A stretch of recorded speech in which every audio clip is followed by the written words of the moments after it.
வணக்கம். வாத்தியார் எம்ஜிஆர் என்ற நமது யூடியூப் சேனல் மூலமாக நான் உங்கள் வேல்முருகன். மக்களை காப்போம், தமிழகத்தை மீட்போம். எடப்பாடியாரின் எழுச்சி பயணம். விவசாயிகள் மற்றும் மீனவ சமூக மக்களுடன் கலந்துரையாடினார். விவசாயிகளுக்கு அந்த தென்னை மரத்தில் நோயினால் பாதிக்கப்பட்ட பொழுது அதற்கு நிவாரணத் தொகையும் மறு சாகுபடிக்கு அரசு சார்பில் அதிமுக ஆட்சியில் நிதி உதவி வழங்கப்பட்டது குறித்தும் விரிவாக விளக்கமாக பேசினார். மற்றும் விவசாயிகளுடைய கோரிக்கைகளை எல்லாம் அதிமுக ஆட்சி 2026 அமைந்தவுடன் நிறைவேற்றி தரப்படும் என்ற உத்தரவாதத்தையும் உறுதியையும் அளித்தார். மீனவ சமூக மக்களுடைய அவருடைய குறைகளை எல்லாம் கேட்டறிந்துவிட்டு வீடில்லா மீனவர்களுக்கெல்லாம் உறுதியாக அரசு சார்பில் வீடு கட்டி தரப்படும் என்கின்ற உத்தரவாதத்தையும் வழங்கினார் எடப்பாடியார். தேங்காய் வயலில் குடிக்கிற தண்ணியில் மழத்தை கலந்ததில் இன்னும் சரியான குற்றவாளிகளை கண்டுபிடிக்க முடியாமல் திணறுகின்ற அரசு இந்த விடியா திமுக அரசு. எடப்பாடியாரை வரவேற்ற விவசாயிகள் எல்லாம் அவர்கிட்ட ஒரு டிராக்டரை கொடுத்து ஓட்ட சொல்லும் பொழுது அவர் டிராக்டரை எடுத்து இயக்கினார்.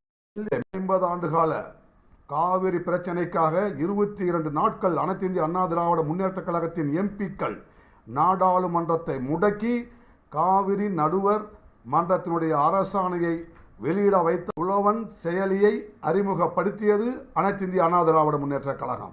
புறத்து நாடு வடசேரி பகுதியில் இருக்கின்ற நிலங்களிலெல்லாம் நிலக்கரி எடுப்பதற்கு அரசு முயன்ற பொழுது இது பாதுகாக்கப்பட்ட வேளாண் மண்டலம், ஆகவே இங்கு எடுப்பதற்கு வாய்ப்பில்லை என்று சட்டமன்றத்தில் எடுத்து கூறிய தடுத்து நிறுத்தி விவசாய நிலங்களை பாதுகாத்தது அனைத்து இந்திய அண்ணா திராவிட முன்னேற்ற கழக அரசு. 2023 ஹைட்ரோ கார்பன், ஈத்தேன், மீத்தேன் எடுக்க டெல்டா மண்டலங்களிலே ஆய்வு நடத்த அனுமதி வழங்கியது திமுக.